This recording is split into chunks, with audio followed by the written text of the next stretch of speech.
మన విద్యా లక్ష్యాలలో 6వది పాఠశాలను సమాజం తనదిగా భావించి పాఠశాల దైనందిన కార్యక్రమాల్లో పాల్గొనాలి. ఈరోజు దైనందిన కార్యక్రమమైన తరగతి గదిలో సమాజం పాల్గొనే అవకాశం లేదు. కానీ బాలసభలు నిర్వహించినప్పుడు సమాజంలోని అనేక మంది వ్యక్తులు ఆ బాలసభకు వచ్చి పిల్లలు పెర్ఫార్మ్ చేసిన వాటిని చూసి ఆనందంగా తల్లిదండ్రులు ఆనందం పొందుతున్నారు. అంతేకాకుండా సమాజంలో ఉన్న పెద్దలు కూడా వచ్చినప్పుడు ఆ పాఠశాలలో ఉన్న చిన్న చిన్న అవసరాలని తీర్చడం జరుగుతుంది. ఇర్విన్ పాఠశాలలో నరేష్ అనే ఒక యువకుడు ఆ పాఠశాల దైనందిన కార్యక్రమాల్లో యాక్టివ్ గా పార్టిసిపేట్ చేసి పిల్లలని సైంటిస్టులుగా మార్చాలనే ఒక సంకల్పం తీసుకుని ఆ పాఠశాలకు నిరంతరం సహకరిస్తున్నారు.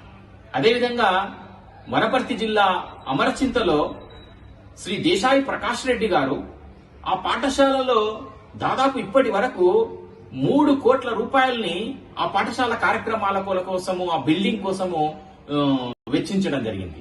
ఇలా సమాజ భాగస్వామ్యం పెంచాలన్నప్పుడు ప్రతి శనివారము బాలసభ జరిగినప్పుడు ఆ కార్యక్రమాల్లో పాల్గొన్న యువకులు కావచ్చు, సమాజ పెద్దలు కావచ్చు, వాళ్ళు ముందుకొచ్చి అక్కడ అవసరాలను తీర్చడం జరుగుతుంది.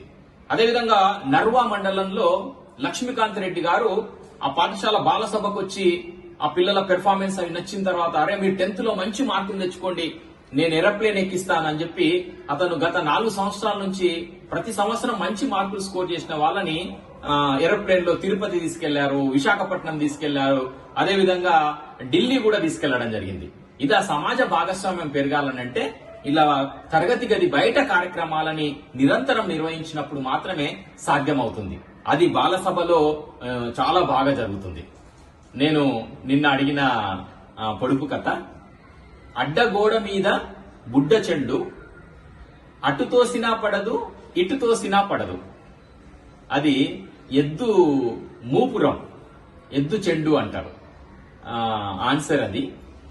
మళ్ళీ ఈరోజు మరో పొడుపు కథ, అప్పడం గిప్పడం మా అత్తగారి కొప్పులో కోతిపిల్ల. ఏమిటది? Please subscribe for news channel. ఈ వీడియో గానీ మీకు నచ్చినట్లయితే లైక్ చేయండి మరియు